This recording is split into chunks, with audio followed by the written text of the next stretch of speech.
Hola a todos y todas, sean bienvenidos a una nueva emisión de su podcast En órbita. Como es ya habitual en este espacio, deseo agradecer profundamente a todos aquellos que se han seguido vinculando de emisión a emisión, semana a semana en cada una de las diferentes plataformas donde emitimos los contenidos. Particularmente a los nuevos suscriptores, un saludo muy especial en el caso de las plataformas de YouTube, Spreaker, Spotify, Apple Podcasts, Amazon Music, Podimo, Evox, entre otras más. Recuerden que en Patreon y en Substack también estamos presentes. En el caso de Patreon tienen dos opciones: suscripción gratuita, suscripción de pago. Y más allá del acceso a contenidos específicos, se trata de obtener descuentos para las diferentes formaciones que se imparten en el marco del canal de divulgación y difusión. Aquellos que estén interesados, en el caso de Patreon, me encuentran allí como en órbita podcast, y en el caso de Substack, para aquellos que quieran suscribirse y estar atentos a las diferentes publicaciones tipo paper, podrán hacerlo como @tuto201333, allí me encuentran como tuto201333 o tutoflores, flores con Z. Dicho eso, mis queridos podescuchas, y antes de entrar en materia, quiero recordarles que el curso para lo que la gente llama viajes astrales o experiencia fuera del cuerpo y sueños lúcidos tiene dos modalidades ahora, una básica, una intensiva. En cualquiera de los dos casos se trata de un programa 100% individual con horarios flexibles y acorde al margen de la diferencia horaria o latitud donde se encuentren a la carga personal individual de cada quien.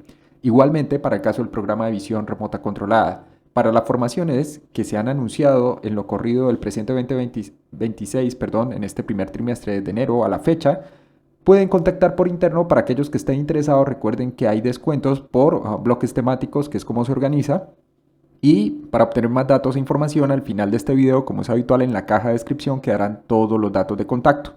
Recuerden, pueden contactar directamente vía WhatsApp al móvil más 57 300 785 2456, repito, más 57 300 785 2456, o con Telegram hacerlo al móvil más 57 317 467 2378. Pues bien, hechas estas salvedades y estas pequeñas cuñas publicitarias, vamos a entrar en materia. A partir de este momento empieza una pequeña saga, mis queridos podescuchas, que va a abordar lo que quiera que sea la energía, pero no en términos difusos, vagos, imprecisos o indeterminados, y tampoco desde un campo en particular. Ya saben, si hablamos con un bioquímico, con un químico, con un físico o con un ingeniero, habrán distintas aproximaciones y abordajes y concepciones en torno a la energía, más allá de las ideas de la energía cinética, potencial, residual, del ATP que metabolizamos todo el tiempo con los nutrientes que obtenemos de los diferentes alimentos y un largo etcétera. Así que hoy vamos a empezar por una arista de este amplísimo campo que son los justamente campos de energía humana. Vamos a hablar hoy de qué ocurre al mejor estilo de la ciencia mainstream, segmentando y analizando todo con los ojos, con el sistema visual, con el sentido de la vista, al cual, por cierto, le damos muchísima importancia, y de hecho es el que ocupa casi el 80-85% de la energía interna que producimos, procesamos y necesitamos para el funcionamiento habitual. Entonces vamos a ver qué es lo que pasa con los ojos. A propósito de los campos de energía humana, les pido que se queden hasta el final. ¿Qué pasaría si les dijera que sus ojos no son simples ventanas, sino proyectores? Durante siglos, la ciencia convencional nos ha enseñado que somos receptores pasivos en un universo indiferente, que la luz entra en nosotros, nos golpea y nosotros simplemente reaccionamos a la química del entorno. Pero hoy estamos aquí para invertir esa jerarquía. Quiero que imaginen por un segundo que cada vez que abren los ojos no solo están viendo el mundo, sino que están lanzando un haz de energía electromagnético hacia el exterior. Un vector físico real y medible que viaja a través de eso que llamamos espacio tridimensional con un coeficiente de atenuación específico, interactuando, chocando y, lo más importante aún, colapsando lo que quiera que sea la realidad a su paso. Autores como el Dr. Colin Ross, del cual ya hemos hablado aquí en emisiones anteriores, psiquiatra canadiense, médico especializado en psiquiatría, experto en no solo trastorno de estrés postraumático al estilo de Frederick Aderma, sino también experto en lo que sería disociación a través de trauma, ha demostrado mediante protocolos estándar de EEG o electroencefalograma que este haz no es una metáfora mística del New Age, sino una emisión ocular tangible, cuantificable o, si se permite aquí, medible. Estamos hablando tal vez de una tecnología biológica que actúa como un radar, que había sido pasado por alta y que se relaciona con cómo el cuerpo humano en general parece actuar como una especie de antena que emite fotones y campos de baja frecuencia, convirtiendo nuestra atención en una fuerza de ingeniería. Cuando miramos a alguien y esa persona se estremece sin vernos, no se trata solo de intuición. De hecho, pareciera todo apuntar a que es una colisión de campos. Es el impacto de nuestro vector de intención sobre el sistema nervioso de otro. Este potencial despoja al ser humano de su etiqueta de un mero observador accidental o un observador pasivo y lo sitúa como un agente autónomo. Si todos somos capaces de emitir un haz que pueda activar, por ejemplo, que es la propuesta de Ross, como veremos más adelante, un interruptor físico, ¿qué más estamos activando o desactivando en la trama de la realidad cada vez que fijamos nuestra atención en esta? Y con esta, claro, cuando decimos atención, mis queridos podescuchas, más allá de las ideas de la psicología convencional, ¿no? Atención selectiva y sostenida y cosas de esas, la atención de la conciencia.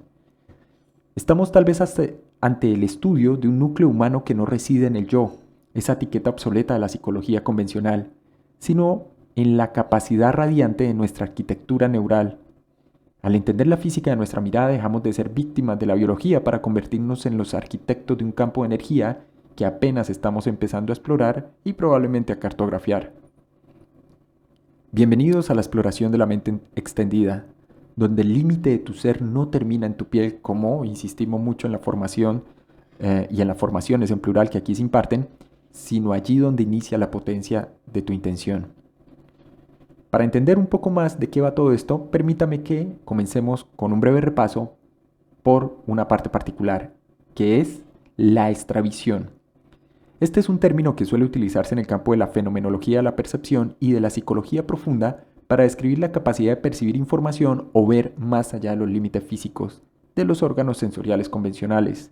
Aunque es cierto que no es un concepto clínico estándar en la psicología tradicional, en la psicología experimental, sí en parte en la psicología cognitiva de principios del presente siglo XXI. Por eso es necesario desglosar y entender esto a partir de 3 ejes de trabajo. El primero, mis queridos podescuchas, es la percepción dermoóptica, o lo que se conoce como el efecto Jules-Romain. Históricamente se refiere a la capacidad de ver colores, formas o textos a través de la piel, especialmente con las yemas de los dedos o la frente, sin el uso de los ojos. El escritor francés Jules Romain investigó esto bajo el nombre de visión extrarretiniana o sentido paróptico. Principalmente lo hizo alrededor de 1919-1920, publicando sus hallazgos en el ensayo titulado La visión extrarretiniana et les sens paroptiques de 1919. Lo que este autor sugería era que existen receptores en la epidermis capaces de detectar fotones de una manera rudimentaria pero funcional. Esto, desde luego, sería el fundamento e impulso para que investigadores como el propio Jacobo Grinberg comenzaran a estudiar la visión extraocular formalmente a principios de la década de los 80 con investigaciones claves que fueron registradas en 1982 y 1983. Ahora bien, esto nos lleva a un siguiente marco de acción, que será el fundamento de la visión remota o visión mental. Han escuchado bien, que de hecho es un ejercicio básico dentro de la ocurrencia de los estados fuera del cuerpo. En contextos de entrenamiento cognitivo avanzado, la extravisión se define como el desarrollo de una interfaz mental que permite procesar datos visuales de objetivos que no están presentes en el campo de visión actual. Aquí, la mente no utiliza la luz física, sino que interpreta señales informacionales para construir una imagen mental precisa. Y esto entonces finalmente nos lleva al tercer punto o al tercer marco, que es la perspectiva fenomenológica.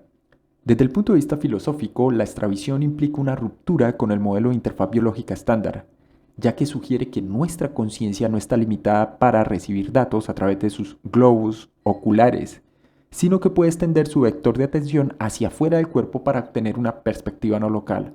Sorpresa, una vez más nos estamos topando con lo que sean los estados fuera del cuerpo y otros procesos más como la BCR o visión remota controlada.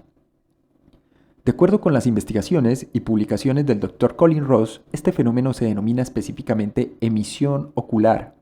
Se emparenta, claro, con esta idea griega que tenía particularmente Platón y Pitágoras sobre lo que estos llamaban extramisión.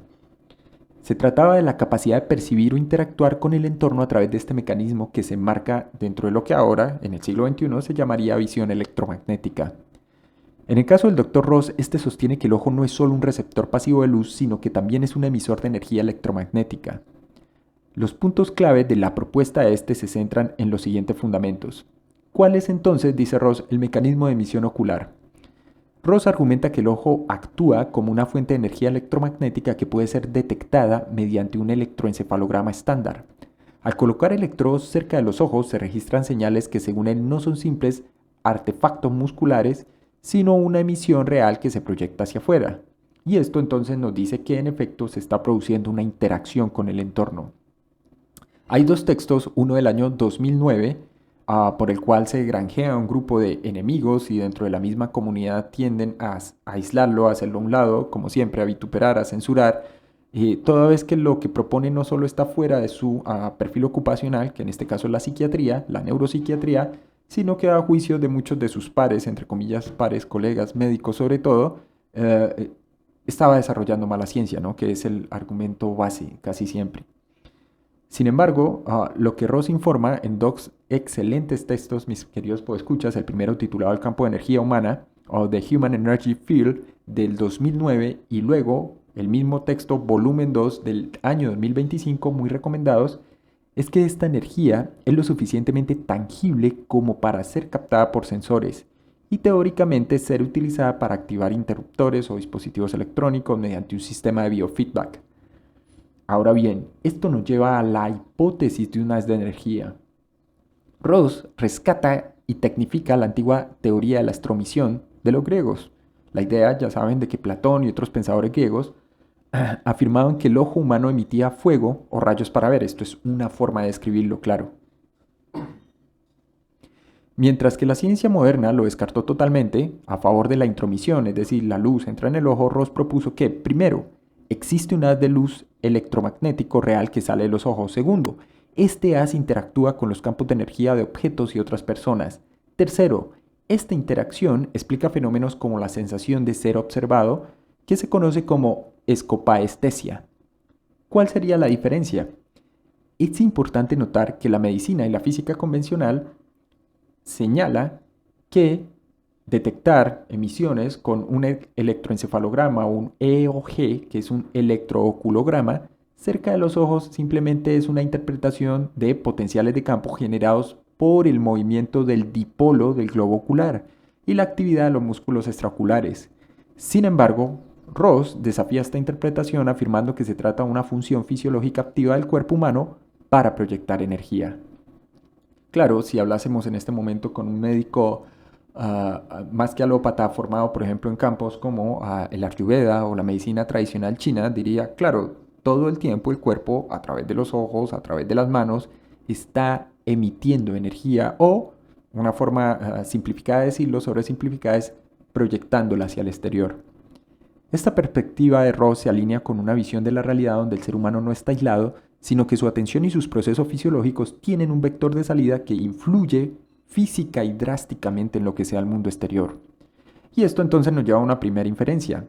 De ser cierta, mis queridos podescuchar, la hipótesis del Dr. Ross, el cual por cierto lo hace desde la ciencia mainstream, usando como siempre las herramientas, los modelos, el lenguaje, las metodologías propias de lo que autores como Thomas Kuhn con mucho acierto llaman ciencia normal, esto explicaría parcialmente, de llegar a probarse con suficiencia, el colapso de la función de onda y otros fenómenos que siguen sin resolverse en el marco de la física de partículas y en especial en el poco entendido marco de la física surgida durante la segunda mitad del siglo XX, conocida como mecánica cuántica. Claro, hablando aquí de un espacio de investigación serio, de altísimo nivel y despojado de cualquier misticismo y connotación en New Age. Ahora bien, si abordamos el planteamiento del Dr. Colin Ross desde una perspectiva puramente pragmática y técnica, estaríamos hablando de la existencia de un mecanismo fisiológico de retroalimentación electromagnética. Entonces, voilà, aquí se nos revela una primer parte de este episodio. ¿De qué tipo de energía estamos hablando? ¿De energía eléctrica, de energía magnética o de energía derivada de la interacción de campos eléctricos y magnéticos o propiamente hablando de electromagnetismo? Todo esto actuaría como un puente entre el observador y el sistema observado. Al despojar este análisis de misticismo, la conexión con diferentes campos, como por ejemplo puede ser la mecánica cuántica, se vuelve una cuestión de intercambio de información y energía física. Es importante entender por qué esta emisión ocular puede encajar dentro de los problemas no resueltos en la física de partículas. Primero, el observador no es un agente pasivo, sino activo. ¿Qué quiere decir esto? En la interpretación estándar de la mecánica cuántica, recuerden que hay más de 7 interpretaciones, ¿no? La que la gente ahí afuera describe, conoce más o menos y de la que habla en conversaciones casuales, es la de Copenhague, una de varias. Entonces, retomando, en la interpretación estándar de la mecánica cuántica, el colapso de la función de onda ocurre cuando una medición interactúa con un sistema. El problema es que la física actual no define con precisión qué constituye una medición. La hipótesis de Ross es que si el ojo emite un haz electromagnético, el observar deja de ser un proceso de recepción pasiva de fotones y se convierte en un acto de proyección de energía. La consecuencia de esto es que el observador enviaría una señal física que interactúa con las partículas de ese sistema, y esta interacción sería la causa mecánica que obliga al sistema a pasar de un estado de superposición a un estado definido, es decir, como partícula. Luego tenemos el problema de la medición y la de coherencia. No se aburran, quédense hasta el final, esto es solo un pequeño repaso. La física de partículas explica que el colapso ocurre por la decoherencia, donde el entorno golpea al sistema cuántico. Si el ojo humano realmente proyecta un campo electromagnético constante independientemente de la intensidad de la señal, para citar aquí a Michael Persinger, ya recuerden que al inicio hablamos de coeficiente de atenuación, el ser humano entonces es una fuente permanente de decoherencia para su entorno inmediato. Esto explicaría por qué el mundo macroscópico nos parece siempre tan estático, tan fijo, tan sólido o, si me permiten la expresión, colapsado. Es como si nuestra propia fisiología estuviese bombardeando constantemente la realidad con haces, en plural, de energía o paquetes de energía, manteniendo la coherencia cuántica al mínimo en nuestro radio de acción. Y aquí viene la parte más interesante tal vez, que es el ojo como interfaz de hardware. Si consideramos la realidad como una estructura de información, el haz electromagnético del que nos está hablando Ross funcionaría como un láser o el láser de un lector de discos. ¿Qué hace el láser? Para extraer información de ese sistema, primero hay que incidir sobre él.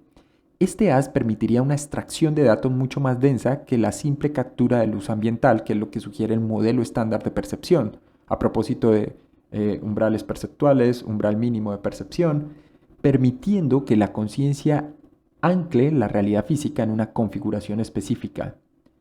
Lo que sugiere el Dr. Ross es ni más ni menos que esta energía puede ser detectada no solo por un electroencefalograma u otros dispositivos de medida estándar, y de actividad interna también para ver qué le está ocurriendo al cerebro en tiempo real. En física esto implica que el cuerpo humano genera un campo local con una frecuencia y una amplitud determinadas. Si dos personas dirigen su emisión ocular hacia el mismo punto, podrían estar creando un fenómeno de interferencia constructiva o un sistema de entrelazamiento mediado por este campo electromagnético. Esto claramente, mis queridos podescuchas, representa un conjunto de desafíos para la ciencia normal, para citar nuevamente a Kuhn. Aunque Ross utiliza herramientas estándar como el EEG o el EOHU, el resto de cosas y el reto para que esta hipótesis sea ampliamente aceptada en el marco de la física estándar es la magnitud. ¿Por qué? Porque aquí tenemos dos elementos a considerar: potencia y aislamiento. Potencia implica preguntar si es el haz ocular lo suficientemente potente como para causar un colapso en sistemas que no sean extremadamente sensibles. Y aislamiento, que lleva a preguntarnos cómo se diferencia este haz del ruido electromagnético ambiental, ya saben, térmico, señales de radio, etc. De confirmarse todo esto, claro, estaríamos ante la pieza faltante del efecto del observador. Es una descripción tal vez termodinámica y electromagnética de la atención humana, donde la mirada no es ya un mero concepto poético, sino un vector de fuerza física real en el sentido convencional que tú y yo y la mayoría entendemos por real. Ahora bien, esto explica la ecopaestesia que aborda y estudia y que viene desarrollando el investigador británico Rupert Sheldrake. Efectivamente, la hipótesis de la emisión ocular de Ross proporciona el mecanismo de transporte físico que le falta a la ecopaestesia, que es la sensación de estar siendo observados. Ya sabes, vas por la calle y de repente sientes una especie de hormigueo, cosquilleo en la nuca te giras y alguien desde un coche, un vehículo, una ventana, un edificio está observándote fijamente. Sheldrake ha demostrado el fenómeno a través de miles de ensayos experimentales, concluyendo que la atención humana se extiende más allá del cerebro en forma de campos mórficos. La ciencia convencional siempre ha criticado su falta no tanto de rigor, sino de un mediador energético detectable o de un mecanismo subyacente que explique el fenómeno. Ross llena ese vacío con una propuesta electromagnética concreta, en donde el ojo actúa como un transmisor y ya no meramente como un receptor. Sheldrake postula que la mente no está confinada al interior del cráneo, algo que aquí hemos discutido en innumerables emisiones, sino que se proyecta hacia los objetos que éste mira. Si el Dr. Ross está en lo cierto, esa proyección no es una metáfora filosófica, sino un haz electromagnético real.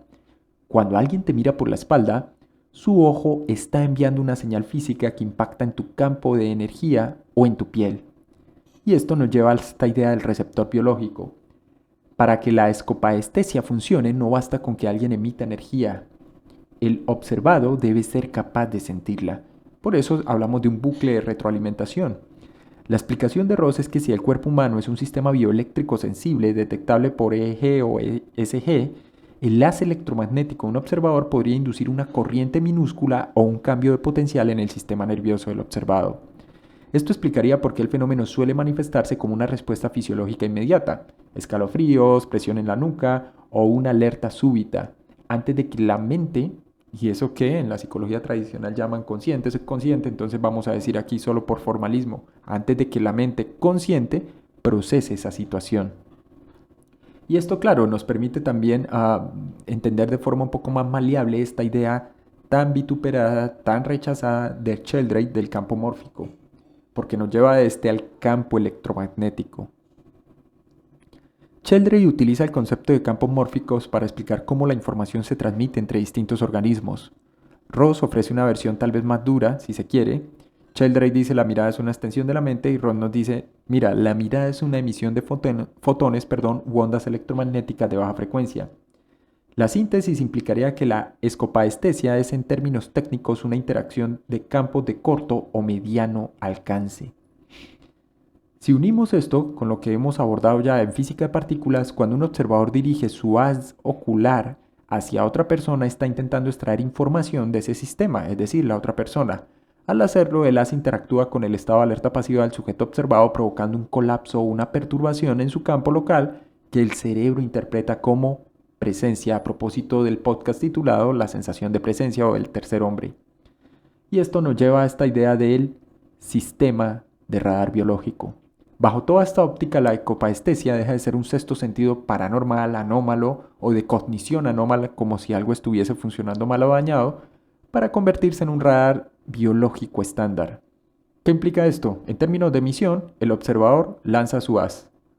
En términos de rebote e interacción, el haz impacta en el objetivo. En términos de detección, el sistema nervioso del objetivo detecta la interferencia electromagnética. Esto explica por qué la sensación es más fuerte cuando la mirada es intensa o cargada de intención, ya que la atención focalizada podría aumentar la coherencia o el potencial del haz emitido.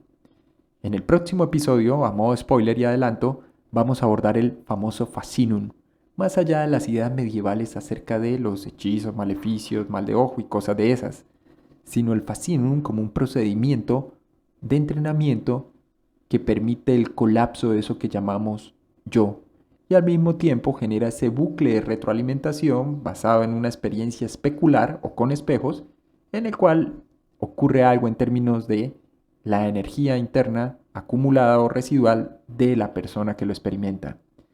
Pues bien, a modo de cierre, todo esto nos lleva a la siguiente interpelación.